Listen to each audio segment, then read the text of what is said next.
Bismillahirrahmanirrahim. Assalamualaikum warahmatullahi wabarakatuh.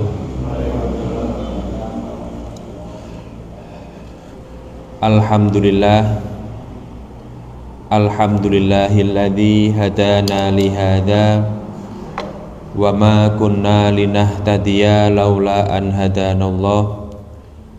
Asyhadu an la ilaha illallah wahdahu la syarikalah wa asyhadu anna Muhammadan abduhu wa rasuluhu la nabiyya wa la rasula ba'da.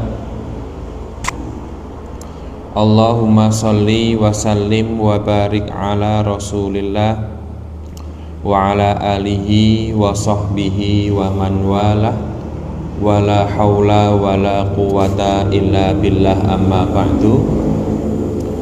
Bapak-bapak, ibu-ibu yang saya hormati, saudara-saudari yang berbahagia, kita masih mengkaji surah Al-Baqarah ayat 178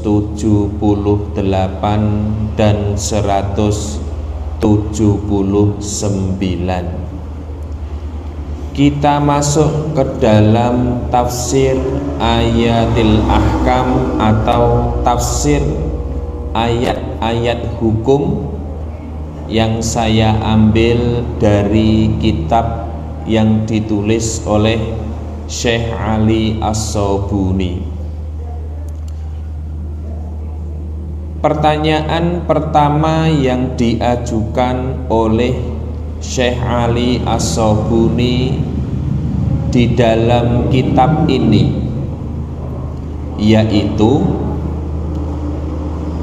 hal yuqtalul walidu idza qatala waladahu. Apakah orang tua yang membunuh anaknya dijatuhi hukuman mati pula? Jadi Syekh Ali As-Sobuni memberikan pertanyaan, bagaimana jika terjadi kasus seorang bapak atau seorang ibu yang membunuh anaknya, lalu apakah juga dihukum mati atau tidak? Syekh Ali As-Sobuni mengatakan, qalal jumhuru, berkata mayoritas daripada ulama memiliki pendapat la yuqtalul walidu idza qatala waladahu. Orang tua tidak dijatuhi hukuman mati apabila membunuh anaknya. Ini pendapat dari mayoritas ulama kecuali Imam Malik. Lima ruwiya anin nabi sallallahu alaihi wasallam annahu qol, sebagaimana yang diriwayatkan dari Nabi di dalam sebuah hadis yang diriwayatkan oleh Imam Tirmidzi dan Ibnu Majah, Nabi bersabda, la yuqtalu walidun bi waladihi. Orang tua yang membunuh anaknya tidak bisa dijatuhi hukuman mati. Jadi jumhur berpendapat kalau ada ayah yang membunuh anaknya, kalau ada ibu yang membunuh anaknya, maka orang tua tersebut tidak dihukum mati.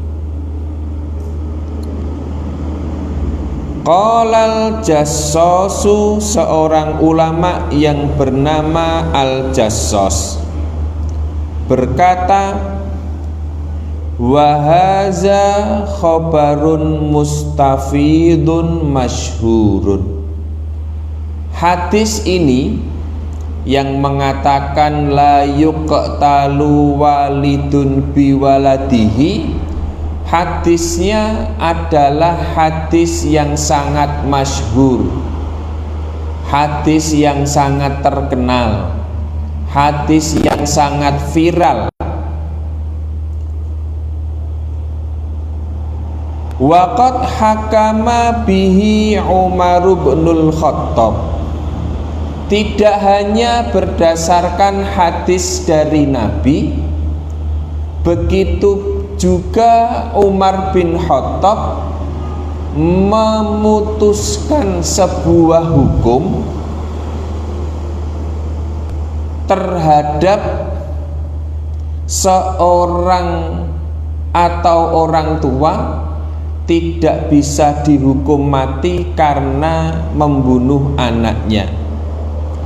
Dan hukum yang ditetapkan oleh Umar bin Khattab tersebut bihadratis sahabati, di hadapan para sahabat, min ghairi khilafin min wahidin minhum alaihi, dan tidak ada seorang pun di antara sahabat yang menentang keputusan daripada Umar bin Khattab. Fakana fi hayyizil mutawatir, dan keputusan ini derajatnya adalah mutawatir. Jadi orang tua yang membunuh anak tidak dihukum mati berdasarkan satu hadis yang mengatakan la yuqtalu walidun biwaladihi, yang kedua berdasarkan jumhur daripada sahabat, bahkan dikatakan ijma daripada sahabat. Tapi apa ya tega orang tua membunuh anaknya. Tapi ini hukum. Hukum itu urusannya tidak tega dan tega. Tapi ini adalah hukum Islam seperti itu. Jumhur ulama berpendapat seperti itu, akan tetapi daripada Imam Malik berbeda. Wa qala Malikun, dan berkata Imam Malik bin Anas, yuqtalu idza ta'ammada qatlahu. Orang tua yang sengaja membunuh anak, maka orang tua tersebut wajib dihukum mati. Dengan syarat apa? Dengan syarat ada unsur kesengajaan.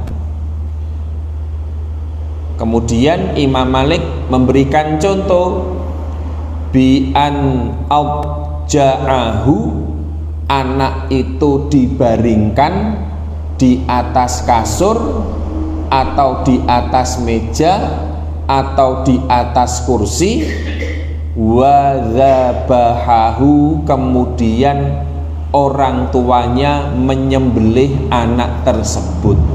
Berarti ada unsur kesengajaan, ya maka wajib dihukum mati. Ini kata Imam Malik. Qalal Qurtubiyu, Imam Qurtubi, seorang ulama dari Cordoba. Cordoba itu sekarang di Spanyol atau di Portugal. Jadi dulu itu Islam berjaya di Andalusia, yang mana salah satu ulama yang terkenal di Andalusia atau di Spanyol atau di Portugal, di negara sekarang, salah satunya adalah Imam Qurtubi atau sekarang namanya Cordoba. Lah ini ulama. La khilafa fi madhabi Malikin. Imam Qurtubi mengatakan tidak ada pertentangan di dalam madhab Maliki. Annahu idza qatala ar-rajulu ibnahu muta'ammidan. Apabila ada seorang laki-laki yang membunuh anaknya secara sengaja, dengan sengaja, mithla, seperti ayyab ja'ahu wa yadbahahu, anak itu dibaringkan kemudian disembelih, au yasbirahu, atau anak itu dikurung di dalam kamar, dikurung di dalam penjara, tidak diberi makan, tidak diberi minum selama 1 bulan. Annahu yuktal bihi qaulan wahidan. Kemudian apabila orang tua melakukan seperti itu, maka orang tua tersebut wajib dihukum mati. Dan ini ada unsur kesengajaan. Lalu, dan ini adalah satu-satunya pendapat dari Imam Malik dan pendapat dari Malikiyah, yang mana ulama-ulama Malikiyah tidak berbeda pendapat di dalam keputusan Imam Malik ini. Itu kalau sengaja. Lah bagaimana jika tidak disengaja? Dikatakan bahwasanya fa'amma in romahu bisilahi adaban. Seandainya ada orang tua yang melempar anaknya dengan batu, dengan pedang, dengan golok, dengan pisau, dengan arit, dengan bendu. Adaban hanya untuk mendidik, tidak ada unsur sengaja membunuh anak. Wahanakon, mungkin juga karena unsur dipaksa. Ada anak umur 10 tahun dikandani ape-ape konsolat ora mangkat. Bapaknya anyel, bola bali konsolat ora gelem mangkat, saking anyele dikoplok ngasih mati. Lah itu kan termasuk mendidik anak, ta'adduban, atau memberikan adab kepada anak. Lah menurut Imam Malik, yang mendidik anak mungkin dengan cara dipukul karena tidak mau sholat, lalu mukulnya kebablasan, kemudian sang anak meninggal dunia, lam yuktal bihi, maka orang tua tersebut tidak bisa dijatuhi hukuman mati. Lalu apa hukumannya? Watagholladzat diyah, maka dia diberikan hukuman diyat. Ini pendapat dari Imam Malik. At-tarjihu, mana pendapat yang paling kuat? Menurut Syekh Ali As-Sobuni. Nah, kalau menurut Muhammadiyah belum ditarjih. Kalau menurut Syekh Ali As-Sobuni sudah ditarjih. Nah, kenapa Muhammadiyah tidak mentarjih? Ya karena sudah ada hukum negara KUHP. Kemarin saya mencari di internet, di dalam KUHP apa hukumnya orang tua yang membunuh anaknya. Dalam KUHP dikatakan hukuman minimal 15 tahun, maksimal dihukum mati. Itu kalau menurut undang-undang KUHP. At-tarjihu, pendapat yang paling kuat menurut Imam Ali As-Sobuni. Wa ma zahaba ilaihil jumhuru huwal arjah. Yang paling unggul pendapatnya adalah pendapat daripada mayoritas ulama, kata Syekh Ali As-Sobuni, berdasarkan linnasil waridil ladzi aslafnahu, berdasarkan dalil yang telah disebutkan tadi berupa hadis Nabi dan berupa ijma' daripada sahabat-sahabat Nabi. Kemudian selain menggunakan dalil dari Al-Quran, dari As-Sunnah dan dari ijma', Ali As-Sobuni menggunakan dalil irfani. Kalau di Muhammadiyah dinamakan dalil irfani, menggunakan hati nurani. Nah, hati nuraninya mengatakan apa? Li anna syafaqah tamna'uhu minal iqdam ala qatli waladihi muta'ammidan. Karena rasa kasih sayang orang tua pasti menghalangi dari kenekatan orang tua untuk membunuh anaknya secara sengaja. Jadi rasa kasih sayang orang tua kepada anaknya pasti menghilangkan rasa nekat orang tua untuk membunuh anaknya. Lah ini orang tua yang benar, memiliki rasa kasih sayang daripada anaknya. Lah kemudian Syekh Ali As-Sobuni mengatakan bihilafil libni, berbeda dengan anak. Idza qatala abahu, apabila sang anak membunuh orang tuanya. Lah kasusnya bagaimana kalau ada anak yang membunuh orang tuanya? Kalau tadi kita bahas orang tua membunuh anak. Lah ini kita bahas lagi bagaimana kasus anak yang membunuh orang tuanya. Fa innahu yuqtalu bihi, maka anak tersebut wajib dihukum mati, harus dihukum mati,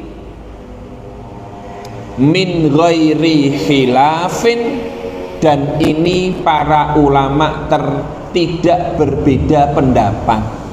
Jadi kalau orang tua membunuh anak, maka para ulama berbeda pendapat tentang hukuman bagi orang tua. Namun kalau anak membunuh orang tua, para ulama tidak berbeda pendapat tentang anak itu wajib dihukum mati. Qala Fakhrul Islam Asy-Syazi, seorang ulama yang bernama Asy-Syazimi mengatakan, innal aba kana sababa wujudil ibni, bapak itu yang menyebabkan anak itu ada. Jadi anak itu ada disebabkan karena adanya kedua orang tua. Kalau tidak ada orang tua, tidak mungkin ada yang namanya anak. Fa kaifa yakunu huwa sababa adamihi. Maka bagaimana mungkin seorang anak menyebabkan ketiadaan orang tua. Terus orang tua itu yang menyebabkan anak ada. Tapi kenapa seorang anak menyebabkan orang tuanya tidak ada karena dibunuh? Itu namanya kejam. Dengan bahasa kita, orang tua yang sudah mengadakan anak, mengasuh anak, membiayai anak, memberikan harta kepada anak, mendidik anak, tiba-tiba anak itu membunuh orang tuanya. Lah, maka ini sesuatu hal yang sangat amat tidak beradab. Nah, terus seorang anak yang membunuh orang tua maka wajib dihukum bunuh. Dan saya juga membaca di internet, kalau di dalam hukum kita di KUHP dikatakan sama. Kalau ada anak yang membunuh orang tua, minimal hukumannya 15 tahun, maksimal dihukum seumur hidup atau hukuman mati.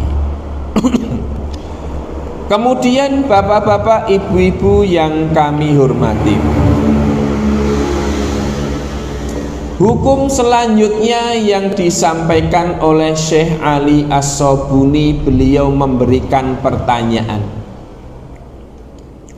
hal yuqtalul jamaah bil wahid. Kalau ada kelompok membunuh satu orang atau satu orang dibunuh oleh suatu kelompok, suatu jamaah, apakah semua orang itu, apakah kelompok itu dihukum mati semua? Ya, ada satu orang dikeroyok oleh 20 orang. Nah, satu orang yang dikeroyok tersebut meninggal dunia karena dipukuli oleh 20 orang. Lah, menurut pendapat dari ulama, apakah 20 orang itu dihukum mati semua atau tidak? Lah, kita akan membahasnya. Madhabul jumhur wal a'immatil arba'ah, menurut pendapat mayoritas ulama, yaitu 4 madhab, mengatakan bahwasanya annal jama'ata yuqtaluna bil wahid, semuanya dibunuh kalau semuanya ikut membunuh satu orang. Satu orang dibunuh oleh 20 orang.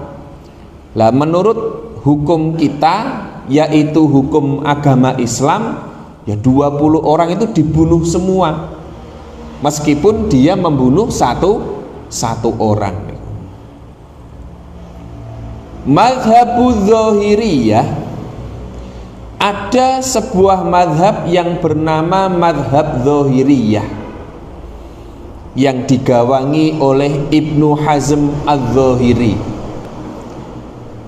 Wa riwayatun anil Imam Ahmad, dan salah satu riwayat pendapat dari Imam Ahmad, yaitu annal jama'ata, bahwasanya sebuah kelompok La tuqtalu bil wahidi, tidak dibunuh karena membunuh satu orang.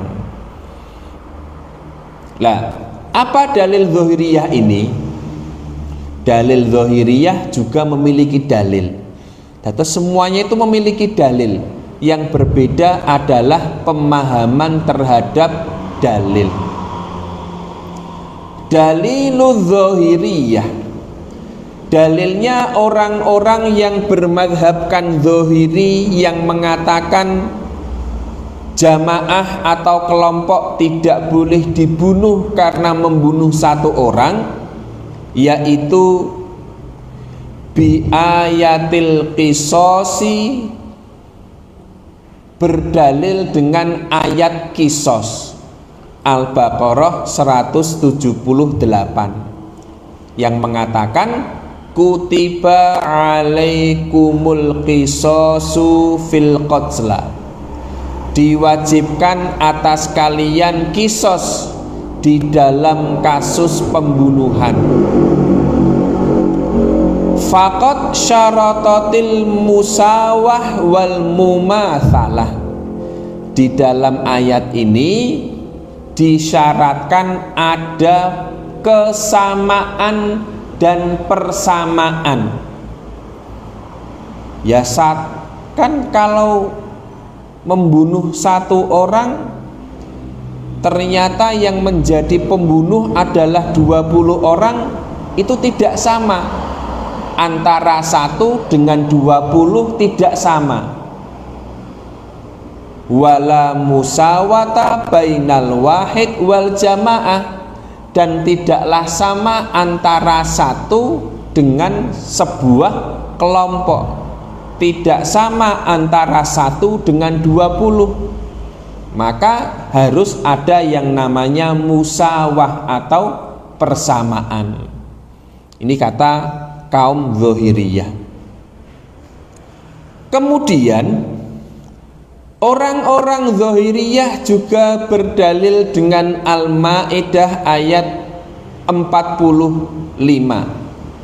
Allah berfirman, wa katabna alaihim fiha annan nafsa bin nafsi, dan kami wajibkan atas mereka di dalam perkara ini annan nafsa, bahwasanya satu jiwa, bin nafsi, dibalas dengan satu jiwa. Itu pendapat anan nafsa bin nafsi, satu jiwa dibalas dengan satu jiwa. Tidak mungkin satu jiwa dibalas dengan banyak daripada jiwa manusia. Fan nafsu tuqabiluhan nafs, satu jiwa harus dibalas dengan satu jiwa. Wala tuqtalul anfus, dan banyaknya jiwa, apakah 3 atau 4 atau 5 atau 20, tidak boleh dibunuh bin nafsil wahidah, dengan satu jiwa, li'annahu mukhalifun linassil ayah, karena ini tidak sesuai dengan teks daripada ayat ini. Ayat ini mengatakan anan nafsa bin nafsi, satu jiwa dengan satu jiwa. Tidak dikatakan anan nafsa bil anfas, tidak satu jiwa harus dituntut dengan semua jiwa. Tidak mungkin satu orang yang dibunuh kemudian 20 pembunuh harus dibunuh semua. Namanya tidak apple to apple, tidak match, tidak ada kesamaan. Nah niki sinau memahami dalil. Lah apa dalil jumhur yang mengatakan sekelompok yang mungkin berisi 20 orang membunuh satu orang maka semuanya harus dibunuh? Apa dalilnya? Dalilnya adalah yang pertama, Marruwiya anna Umara qatala sab'atan fi gulamin kutila bison'a. Bahwasanya ada riwayat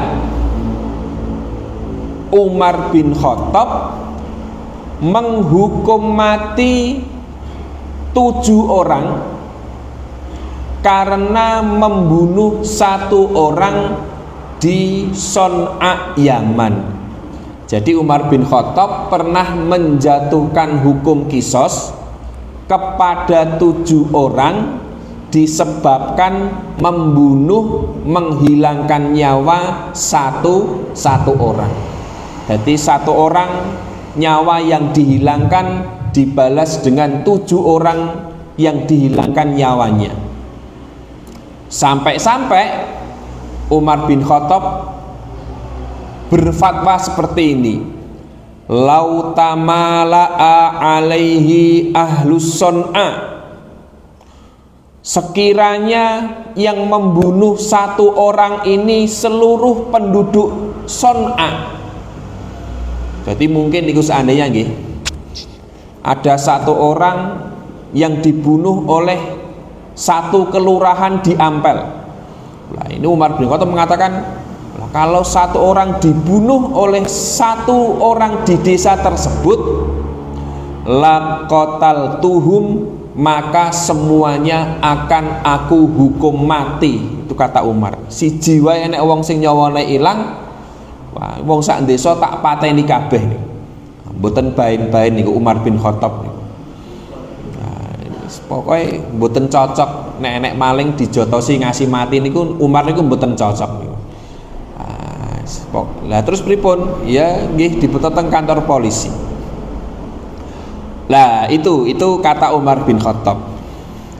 Qala Ibnu Katsir penulis tafsir mengatakan, wala yu'rafu lahu fi zamanihi mukhalifun munas sahabah. Dan keputusan hukum yang ditetapkan oleh Umar bin Khattab, tidak ada seorang pun sahabat yang menentangnya. Wadzalika kal ijma, ini seperti ijma. Ini sudah ijma di antara sahabat.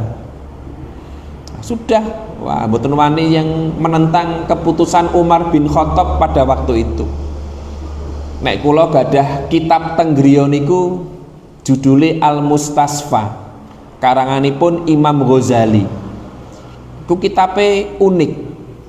Imam Ghazali itu pernah mengatakan, kalau ada sebuah kasus hukum, maka hukum yang pertama kali diambil tidak Quran dan tidak sunnah. Yang digunakan yang pertama kali adalah ijma katanya. Apa alasannya? Al-Quran dan As-Sunnah bisa nasih, bisa mansuh, tapi kalau ijma tidak mungkin dihapus hukumnya. Itu kata Imam Ghazali. Lah ini kata Umar bin Khattab, 1 orang yang membunuh, maka 7 orang pembunuh harus dibunuh semua. Seandainya seluruh penduduk Son'a di Yaman bersepakat, berta'awun, saling tolong membunuh 1 orang saja, semua penduduk Son'a di Yaman akan aku bunuh semua. Lah niku kaya Amerika niku. Amerika itu ada 1 prajurit Amerika dibunuh di sebuah daerah, ini semua daerah dibunuh, semua diperangi. Niku modele Amerika. Lah ngoten niku. Oh, niku Amerika ngoten niku, sak penake dhewe. Tsaniyan, dalil yang kedua selain ijma, Syekh Ali As-Sabuni mengatakan jumhur ulama berdalil, maruya an Rasulillah sallallahu alaihi wasallam annahu qala, diriwayatkan dari Rasulullah sallallahu alaihi wasallam, beliau bersabda, Lau anna ahlas samai wa ahlal ardi, seandainya seluruh penduduk langit dan seluruh penduduk bumi ishtaraku fi damin mu'minin, mereka bersekutu, mereka saling tolong menolong, mereka bekerjasama membunuh seorang mukmin, seorang muslim, satu orang yang beriman, satu orang yang beragama Islam, lakabbahumullahu finnar, niscaya seluruh penduduk langit dan bumi akan ditenggelamkan di api neraka. Sampai-sampai Nabi mengatakan, kalau seluruh penduduk bumi dan seluruh penduduk langit membunuh seorang mukmin, Allah akan memasukkan semuanya ke dalam api neraka. Itu hanya membunuh seorang mukmin. Wong sitok-tok niku dipateni. Itu Allah akan memasukkan seluruh penduduk langit dan bumi di dalam neraka. Qalu, jumhur memahami hadis ini, fi faida ishtaraku fil uqubah al ukhrawiyah, apabila mereka bersekutu kemudian mereka mendapatkan hukuman di akhirat seperti itu, fa innahum yashtarikuna, maka mereka semuanya juga akan bersepakat mendapatkan fil uqubah ad-dunyawiyah aidon, mereka pun juga harus mendapatkan hukuman di dunia seperti hukuman di akhirat, karena hukuman dunia dan akhirat kira-kira juga sama. Kalau satu orang mukmin dibunuh oleh seluruh penduduk langit dan bumi, kemudian hukumannya adalah mereka semuanya dimasukkan ke dalam api neraka, maka hukuman di dunia juga sama, mereka harus dibunuh juga. Itu betapa mahalnya nyawa daripada seorang mukmin. Kemudian salisan, dalil yang ketiga adalah qalu, mereka memiliki pemahaman, inna syari'a, sesungguhnya Allah, syara'al qisoso, mensyariatkan kisos, nyawa dibalas dengan nyawa, lihifdzil anfusi, untuk menjaga setiap jiwa. Allah mengatakan dalam Al-Baqarah 179, walakum fil qisasi hayatun, di dalam kisos terdapat kehidupan. Lalu mereka mengatakan, walau aliman nasu annal jama'ata la tuqtalu bil wahid, kalau ada yang memiliki keyakinan sebuah kelompok tidak bisa dibunuh karena membunuh satu orang, la ta'awanal a'da ala qatli a'daihim, niscaya sesama musuh akan saling membunuh. Lah kan yang dibunuh satu orang, yang membunuh semua orang kan tidak perlu dibunuh. Lah kalau seperti itu nanti akan ada perasaan gampangke menghilangkan nyawa manusia.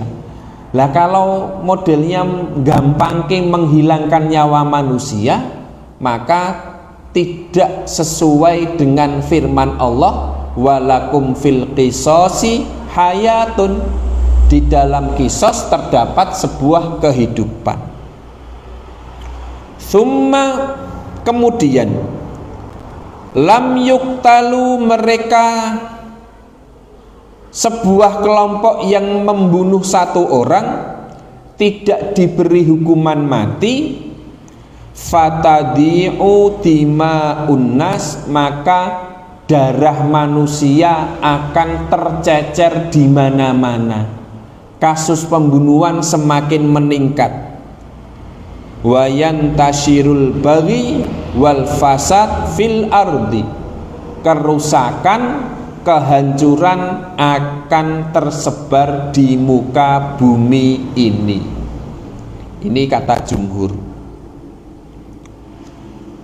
Qala Ibnul Arabi, Ibnul Arabi berkata, ihtajja ulama'una bihazihil ayah, ulama-ulama kami berdalil dengan ayat ini. Kutiba alaikumul qisos, diwajibkan atas kalian kisos. Al-Baqarah 178. Ala Ahmad bin Hambal fi qaulihi, atas pendapat Imam Ahmad bin Hambal, tuqtalu al jamaah bil wahid, suatu kelompok akan dibunuh semua kalau membunuh satu orang. Ni annallaha syarata fil qisas al musawah, karena Allah memberikan syarat di dalam kisos persamaan, wala musawah bainal wahid wal jamaah, dan tidak ada persamaan antara satu dengan jamaah. Kemudian dari pendapat ini, mana pendapat yang paling rojih, yang paling unggul? Syekh Ali As-Sobuni, beliau berpendapat pendapat yang paling rojih, yang paling unggul adalah pendapat jumhur ulama. Beliau mengatakan, wal jawabu anna mura'atal qaidah ula min mura'atil alfaz. Beliau mengatakan tekstual dengan kontekstual lebih didahulukan yang kontekstual. Terus antara idealis dengan realistis lebih didahulukan yang bersifat realistis. Manfaat lebih umum lebih didahulukan daripada nas-nas yang dipahami secara zahir atau secara letterlek. Jadi kemaslahatan umum itu lebih didahulukan daripada saklek terhadap sebuah dalil. Lah niku terus nek Ali As-Sobuni mengatakan yo dadi wong niku beragama ojo saklek-saklek ya. Lihat kemaslahatan bagi orang banyak bagaimana. Kira-kira seperti itu. Walau alima al-jamaah annahum idza qutilu annahum idza qatalu wahidan lam yuqtalu bihi. Kalau seandainya sebuah kelompok itu membunuh satu orang, kemudian kelompok itu tidak dijatuhi hukuman mati, la ta'awanal a'da ala qatli a'daihim, niscaya satu kelompok dengan kelompok yang lain akan saling membunuh. Kalau saling membunuh, maka betapa murahnya darah seorang muslim. Wa balagul amal minat tasyafi minhum, maka cita-cita dan rasa kepuasan di antara mereka akan sampai. Terus kata Syekh Ali As-Sobuni ya pendapat yang paling benar adalah pendapat jumhur ulama, karena kita lebih mementingkan kemaslahatan umum daripada tekstualis, daripada zahiriyah. Kemudian terus ini yang disampaikan oleh Syekh Ali As-Sobuni. Jadi Bapak Ibu yang kami hormati, kita sudah membahas 2 pertanyaan dari Syekh Ali As-Sobuni dan kita sudah bisa mendapatkan jawaban dari Syekh Ali As-Sobuni di dalam kitab Tafsir Ayatil Ahkam yang beliau tulis. Jadi Syekh Ali As-Sobuni itu seorang ulama dari Syria, namun beliau menjadi guru besar ilmu tafsir di Universitas Ummul Qura Mekah. Itu beliau Syekh Ali As-Sobuni. Kira-kira ini yang bisa saya sampaikan. Jika ada benarnya dari Allah, salahnya dari saya sendiri. Mungkin sebelum saya tutup, kalau ada pertanyaan, jika bisa saya jawab, jika tidak bisa saya tidak menjawab. Monggo, mungkin ada pertanyaan tentang tafsir ayatil ahkam niki. Niki tafsir nggih. Jadi ternyata orang itu semakin memahami Al-Quran, semakin luas pemahamannya, semakin tidak tahu. Semakin tidak tahu, ternyata seperti inilah cara memahami Al-Quran. Terus ini luar biasa. Penafsir 2 ayat saja, penafsirannya banyak dan lama. Terus kemarin saya ngisi di sekolah tarjih PDM itu ya nopo nggih, kembali kepada Quran dan Sunnah itu berat juga ternyata, tidak segampang yang kita kira. Karena tidak ada pertanyaan, kita akhiri dengan bacaan kafaratul majlis. Subhanakallahumma wa bihamdika asyhadu an la ilaha illa anta astaghfiruka wa atubu ilaik. Wassalamu alaikum warahmatullahi wabarakatuh.